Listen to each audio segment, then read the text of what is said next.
नमस्कार दर्शकों, आरसी रैना ये भी है जिंदगी में आप सभी का बहुत बहुत स्वागत है। मैं हूं डेजी सिंह। दर्शकों, इस कड़ी में हम आप सभी के लिए ऐसी बातों को उजागर करते हैं जो से आप कोसों दूर रहते हैं, और हमारा मोटो भी यही रहता है ताकि आप चीज़ों को समझें और उसे महसूस करें, और जो समाज से दूर रहती हैं उन्हें पहचानें और उसे अपनाकर उन दिक्कतों को, उन समस्याओं को, उन प्रॉब्लम्स को जो समाज को कहीं ना कहीं बर्बाद कर रही है, उसे दूर करने में आप भी हमारा सहयोग दें। इस कड़ी में आज हम चर्चा करेंगे life of a people in a hospital, ऐसे लोगों की जिंदगी के बारे में जो हॉस्पिटल्स में रहते हैं, और बताएंगे कि आखिर क्या कारण होता है कि उन्हें हॉस्पिटल जाने की नौबत आती है, और यदि वो हॉस्पिटल में रहते हैं, किसी भी कारणवश कोई भी बीमारी उनके शरीर में प्रवेश कर जाती है, तो वो जो वहाँ के हॉस्पिटल के सिक्योरिटीज़ होती हैं, हॉस्पिटल के डॉक्टर्स होते हैं, और जितने भी लोग होते हैं, उनकी क्या जिम्मेदारी बनती है उन पेशेंट के लिए और साथ ही उनकी फैमिलीज़ के लिए। और साथ ही साथ ये भी बताएंगे कि पेशेंट जब वहां पर पहुंचते हैं तो उन्हें किन बातों का ध्यान रखना चाहिए, जिससे हम हॉस्पिटल में स्वच्छता रख सकें, जिससे हम हॉस्पिटल में जो भी प्रॉब्लम्स हम लोगों की वजह से कई बार क्रिएट हो जाती है उसे सहयोग कर सके, ताकि वो लोग भी उनसे बच सके, और हम कहीं ना कहीं मिल के, पब्लिक और हॉस्पिटल के मेंबर्स मिलके ऐसा कार्य करें जिससे इंडियन की जो मेडिकल टीम है वो भी आगे अच्छा कार्य कर सके पेशेंट के लिए, और पेशेंट भी अपना पूरा सहयोग दें। तो चलिए कार्यक्रम को आगे बढ़ाते हैं। और जैसा कि हमारा इस कार्यक्रम का उद्देश्य होता है कि हमारे साथ ऐसे मेंबर्स हर बार आते हैं जो आपको जागरूक करते हैं और अपनी नॉलेज के अकॉर्डिंग आपको बताते हैं कि क्या कुछ हमें करना चाहिए ताकि सोसाइटी में हम एक अच्छा एग्जाम्पल सेट कर सकें। उसी कड़ी में इस बार हमारे साथ स्टूडियो में उपस्थित हैं प्रोफेसर रवि जेई। मैं सर के बारे में थोड़ा सा इंट्रोडक्शन आपको देना चाहूँगी। सर वाइस चांसलर हैं international university school of medical, साक education, research and academic affairs and arc hospital USA. साथ ही साथ मैं कुछ और बातें सर के बारे में आपको बताना चाहूँगी। Sir is MD in alternative medical, MSc ecologic and environment, MSc disaster management and PhD environment sciences. तो आइए सर का स्वागत करते हैं। सर स्वागत है आपका। नमस्कार। नमस्कार सर, हम हॉस्पिटल के बारे में चर्चा कर रहे हैं आज, और जो बीमार हो जाते हैं व्यक्ति उनके बारे में चर्चा कर रहे हैं। तो मैं आपसे पहला जो मेरा प्रश्न आपसे है ये, what are the natural ways to healthy living? ये बहुत अच्छा विषय आपने पूछा। मैं पिछले करीब 50 साल से यही लोगों को बताता आ रहा हूँ और उसी में मैं प्रैक्टिस भी करता रहा हूँ और कर रहा हूँ कि हम ऐसी चीज़ें करें कि जिससे बीमारी हमें तकलीफ़ ना दें। हमारा बहुत प्राचीन भारत, जो आज से 5000 साल पीछे जाएं, जो हम उस वक़्त ये मॉडर्न सिस्टम ऑफ मेडिसिन नहीं थे। लोग पेड़ पौधे, फल, उनकी जड़ें, उनके बीज, उनकी छाल से बहुत सी बीमारियां ठीक किया करते थे, लेते थे, और उनका खान पान का भी बहुत अच्छा तरीका था। वो खेती जो करते थे वो ऑर्गेनिक फार्मिंग होती थी। गांव में जो गाय भैंसें पाली होती थी उनका जो वेस्ट है, गोबर जो है, वो खेतों में इस्तेमाल करते थे। खाद का वहाँ उस ज़माने में इतना नहीं था, खाद तो था ही नहीं, तो यही खाद की जगह इस्तेमाल होता था।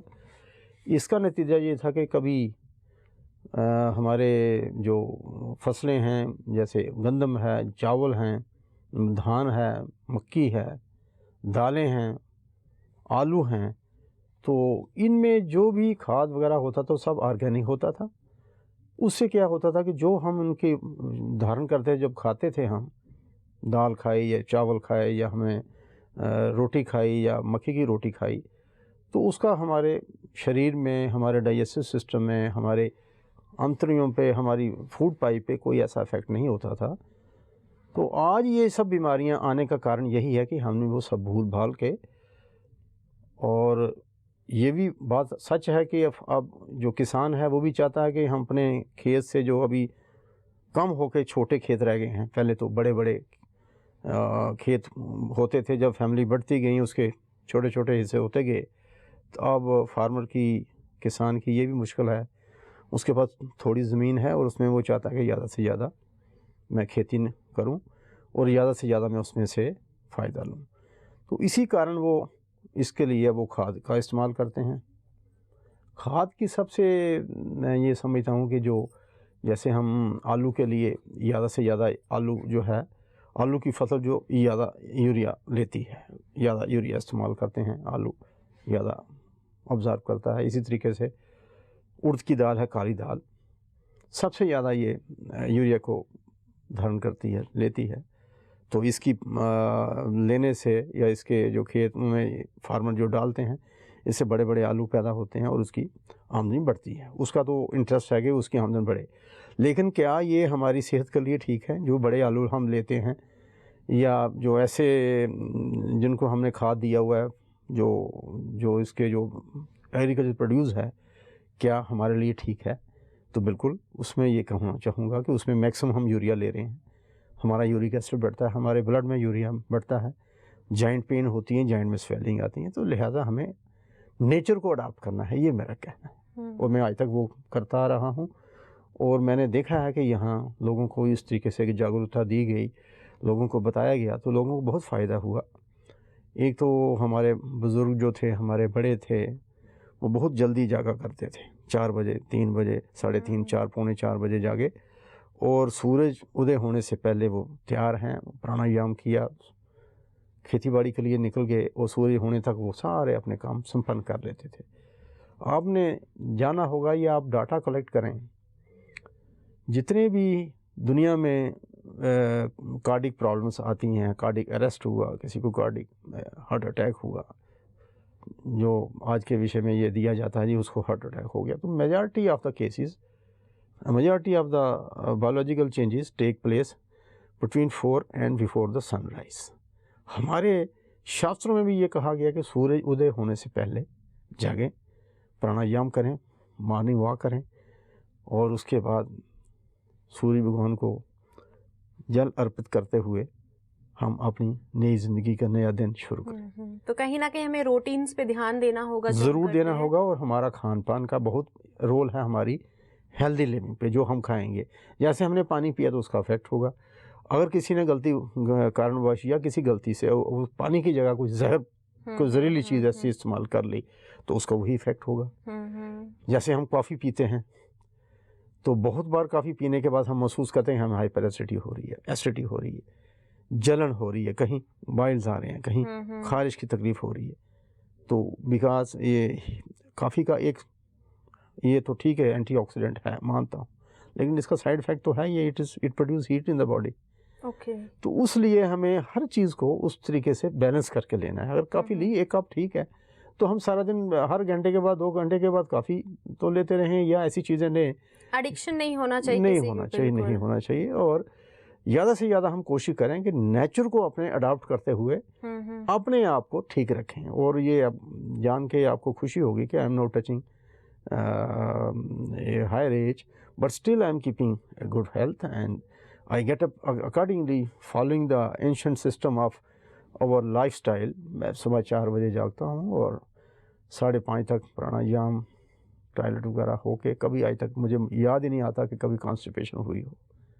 तो यही सिस्टम है कि हम पानी ज़्यादा इस्तेमाल करें, रात का खाना लिमिटेड खाएं, भूख जितनी है, मान लो किसी को 2 रोटी की भूख है या 3 की भूख, 2.5 खा ले, आधा कम रखे, पेट को पूरा फुल ना रखे और अपनी बॉडी को भी रेस्ट दे। और हो सके तो हफ्ते में 1 बार फास्ट भी रखे, अगर वो रख सके तो बहुत अच्छी बात है। बॉडी को भी रेस्ट मिली। जैसे गाड़ी चलाते हैं तो उसको चलाते ही रहेंगे तो कहीं ना कहीं कोई ना कोई तो खराबी होगी। तो इस विषय में डेफिनेटली तो चीज़ों को कहीं ना कहीं ध्यान देना चाहिए। सर यहाँ पर ज़रूर आपसे पूछना चाहूँगी, जो ISM है यानी इंडियन सिस्टम ऑफ मेडिकल में क्या क्या मेडिसिन, हाँ जी, मेडिसिन में क्या क्या सुविधाएं दी गई हैं? देखिए हमारे यहाँ ये जो पद्धति है, हमारे पिछले 5000 वर्ष से ये हम यूज़ करते आए हैं। फिर लॉर्ड धन्वंतरी हुए हैं जो उनके गुरु हैं हमारे इंडियन सिस्टम ऑफ मेडिसिन के, उन्होंने इस विषय में बहुत सी हमें ज्ञान दिया इसके बुक्स के रास्ते में के ज़रिए। तो ये एक ऐसी पद्धति है कि इसमें एक बीमारी को ठीक करने के साथ साथ दूसरी बीमारी होने के चांसेस कम रहते हैं। मॉडर्न सिस्टम ऑफ मेडिसिन में यहाँ देखा गया है कि ज़रूर इसके कोई साइड इफ़ेक्ट होते हैं, जैसे कोई पेन किलर ले रहा है। एलोपैथिक सिस्टम ऑफ मेडिसिन में पेन किलर से पेन तो इसको स्पॉन्टेनियस कहें या फ्रीक्वेंटली कहें तो ये बहुत जल्दी रिलीफ देती है। तो लोग ये भूल जाते हैं कि इसका कुछ दुष्प्रभाव भी हैं, तो उसमें लिमिटेड लें, बहुत ज़रूर हो तो लें, बर्दाश्त करें।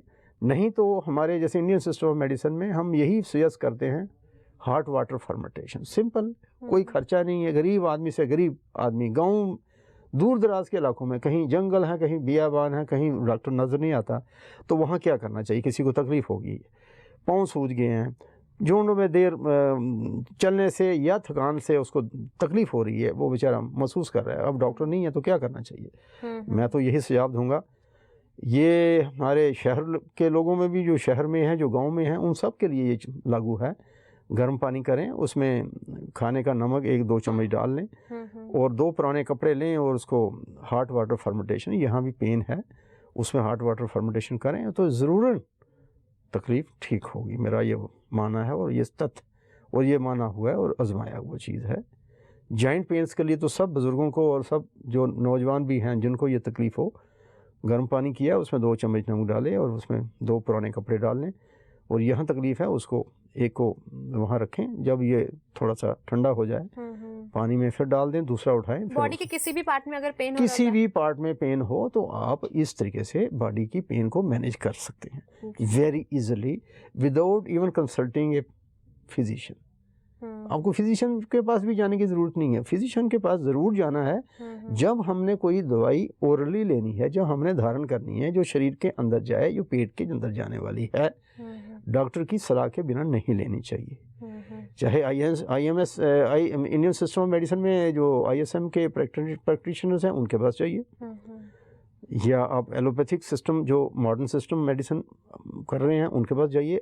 बेचारे अगर केस आपने कुछ ऐसी दवाई लेनी है जो आप समझते हैं कि मुझे ये बाहरी तकलीफ़ नहीं ही अंदर की तकलीफ़ है, और उसका पूरा एग्जामिन करने के बाद लेनी चाहिए और उतनी ही लेनी चाहिए कि जो वहाँ बताया जाए, उतनी डोज बताया जाए। लोग क्या करते हैं, घर में आके देखा थोड़ा सा आराम हुआ तो डबल डोज, तो 3 डोज। ऐसी मुझे एक भी कोई इंसिडेंट याद आता है। हमारी जान पहचान में मेरे दोस्त की बेटी थी, उनको कुछ पिंपल आ गए फेस पे। She went to a beautician, उसने कहा कि ये मैं आपको कार्टिसोन ग्रुप दे रही हूँ मॉडर्न सिस्टम मेडिसिन में।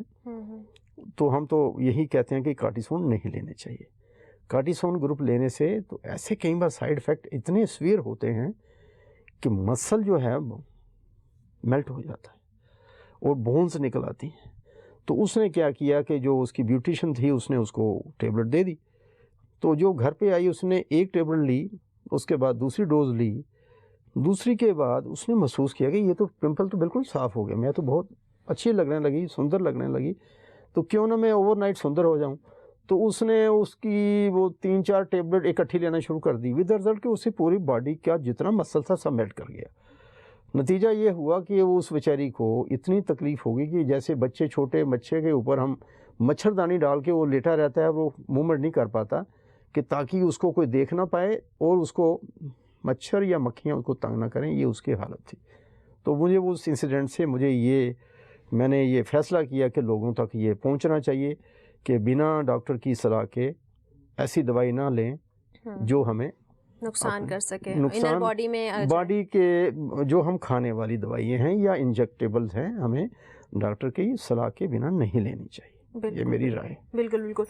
सर, आपने यहाँ पर ISM के बारे में चीज़ें बताई हैं। आजकल हम देखते हैं किडनी प्रॉब्लम्स बहुत होती हैं, लीवर प्रॉब्लम्स बहुत होती है, ट्रांसप्लांट के चांसेस हो जाते हैं। तो क्या इसके अंदर कुछ इस तरीके की चीज़ें बनाई गई हैं जिससे ये चीज़ें ना हो सके? देखिए, इंडियन सिस्टम ऑफ मेडिसिन में हमारे यहाँ श्योर शॉट इलाज है लिवर सिरोसिस का, जॉन्डिस का, किडनी की प्रॉब्लम है तो उसको ठीक करने का बहुत अच्छा इलाज है विदाउट ट्रांसप्लांट। अब मॉडर्न सिस्टम ऑफ मेडिसिन की बात करेंगे तो यहाँ मैं ये कहना चाहूँगा कि जिन पेशेंट्स को डॉक्टरों ने after due process of examination उनका टेस्ट करने के बाद और उनको एवेल्युएट करने के बाद ये डिसाइड किया है कि वाकई ही इनका ये लिवर जो है रिवर्स नहीं हो सकता, लिवर सिरोसिस हो चुका है, तो इनको लिवर ट्रांसप्लांट ही पॉसिबल है और इसका इलाज नहीं है। मैं इंडियन सिस्टम ऑफ मेडिसिन और अल्टरनेटिव सिस्टम ऑफ मेडिसिन के माध्यम से मैं ये गारंटी देता हूँ, वो पेशेंट जिसका लिवर केवल मात्र 10% 15% तक फंक्शन कर रहा है, फंक्शनल होना चाहिए, ये नहीं है कि ज़ीरो है टोटल, नहीं, 10-15% अगर वो फंक्शनल है और टेस्ट के बाद उस पेशेंट्स को हमारे पास अच्छी दवाइयाँ हैं, ये जड़ी बूटी हैं, प्लांट मटेरियल्स बहुत से हैं, एक कम्बिनेशन मेरे पास है, मैं पिछले 40 वर्षों से उस इस्तेमाल करता हूँ। कोई भी पेशेंट है जो लिवर सिरोसिस से तकलीफ़ में है, डॉक्टरों ने कहा है कि उसका लिवर ट्रांसप्लांट ही पॉसिबल है और इसका इलाज नहीं है, मैं दावे से कहता हूँ कि वो ठीक हो सकता है इंडियन सिस्टम ऑफ मेडिसिन को अडॉप्ट करते हुए। तो वही रहा केस इसका किडनी ट्रांसप्लांट का भी मैं यही कहूँगा, किडनी थोड़ी सी फंक्शनल है और with due course of in due course of time वो ठीक की जा सकती है इंडियन सिस्टम ऑफ मेडिसिन के माध्यम से। काइजिलिया फेरिकाना एक प्लांट है, मैंने गारंटी से देखा है कि उसमें अगर किडनी स्टोन किसी को है, काइजिलिया फेरिकाना, और उसमें कुछ और मेरे पास जड़ी बूटियाँ जो मैं इस्तेमाल करता रहता हूँ और लोगों को मैं बांटता भी रहता हूँ, गारंटेड किडनी स्टोन उस लेने से निकल जाएगा। जी। कोई ऑपरेशन की ज़रूरत नहीं है, no lithotherapy, no surgery, nothing of the sort, that is guaranteed. क्योंकि यहाँ हमारे यहाँ इंडियन सिस्टम मेडिसिन में जो पोस्ट ग्रेजुएट्स हैं जिन्होंने डॉक्टरेट की PhD की हुई है, उन डॉक्टरों को हम वहाँ उनके साथ उनके ही मेडिकल इंडियन जो है हमारा ऑल इंडिया मेडिकल इंस्टीट्यूट में उनको वहाँ विराजमान किया जाए। तो जब वहाँ पेशेंट आता है, जी मुझे जो मैं जिक्र कर रहा था इसका लिवर, किडनी या दूसरी ऐसी बीमारियाँ हैं जो मेडिसिन से ठीक हो सकती हैं, तो हमारे जो दूसरे मॉडर्न सिस्टम मेडिसिन के डॉक्टर्स हैं कहेंगे भाई देखिए आपके पास 2 चॉइसें हैं, ये तो इसमें तो बहुत पैसा लगेगा, इसमें ये तकलीफ़ें हैं, 3 चीज़ें आपके पास होनी चाहिए, पैसा भी चाहिए और आपको हॉस्पिटलाइजेशन भी चाहिए और एक लीगल आपका ब्लड रिलेशन डोनर भी चाहिए, तो ये है, तो उस तरफ आप उनसे पूछ लीजिएगा, तो वो कंसल्ट करेंगे भाई आपको ये चीज़ों की नहीं ज़रूरत है, हम मेडिसिन से ही ठीक करेंगे। जी। तो ये पेशेंट्स के लिए एक तो आसानी रहेगी, गरीब पेशेंट भी कर सकता है, अमीर भी कर सकता है, तो वैसी ही सहूलतें वही, अगर उसको इंडोर पेशेंट को बेड वहाँ चाहिए या किसी को पेशेंट को हमने एडमिट किया तो इनको वही सहूलियत मिल रही है, ऑल इंडिया मेडिकल इंस्टीट्यूट में एडमिटेड है जी, लेकिन उसका जो है ट्रीटमेंट चल रहा है इंडियन सिस्टम मेडिसिन में। जी। तो ये बहुत अच्छा बहुत ज़रूरी है, जानना भी कहीं ना कहीं बहुत ज़रूरी है। जी। आपने थोड़ी देर पहले हेल्थ पॉलिसी की बात की थी, आपसे जानना चाहूँगी what all are the Indian health policy? Indian health policy जो आज तक है, तो इसमें हमने या हमारे जो एक्सपर्ट रहे हैं, हमारी जो एक्सपर्ट कमेटी रही हैं, उन्होंने ज़्यादा ध्यान इसमें मॉडर्न सिस्टम ऑफ मेडिसिन में दिया है। अब हमारे नए प्रधानमंत्री जी जो युवा मोर्चा, युवा के ये जो बड़े डायनेमिक हैं, हमारे JP नड्डा साहब थे, यहाँ अभी जो हेल्थ मिनिस्टर हैं आज की डेट में, और इससे पहले डॉक्टर हर्षवर्धन जी थे, इनकी यही सोच है कि दोनों को मिला के हम ऐसा एक सिस्टम बना दें, पॉलिसी हिंदुस्तान की जो हेल्थ पॉलिसी है ऐसी बने जिसमें दोनों को एक दूसरे पे डिपेंडेंट्स हो जाएं। अगर देखेंगे इंडियन सिस्टम ऑफ मेडिसिन का एक हॉस्पिटल है, वहाँ कोई इमरजेंसी केस जाता है तो उनके लिए संभव नहीं है कि उसको हम सर्जरी कर सकें, ऑपरेट कर सकें। फर्स्ट एड तक यहाँ तक सवाल है तो वो ठीक है, हाँ जी चोट लगी है उसको बैंडेज करनी है, उसको थोड़ा सा तकलीफ़ है, यहाँ तक सर्जरी का सवाल है तो हमारा इंडियन सिस्टम ऑफ मेडिसिन वहाँ इतना योगदान नहीं दे पाएगा जितना मॉडर्न सिस्टम ऑफ मेडिसिन दे पाएगा। तो उस विषय में अगर हमारे इंडियन सिस्टम ऑफ मेडिसिन के हॉस्पिटल्स हैं उसको हम इक्विप करें कि वहाँ एक सर्जन भी बैठे और मॉडर्न सिस्टम ऑफ मेडिसिन को वो देखे और वहाँ सर्जरी की जरूरत पड़े तो वो हेल्प करे। सर यहाँ पर एक क्वेश्चन और उठता है, जो सुख सुविधाओं की हम बात करते हैं,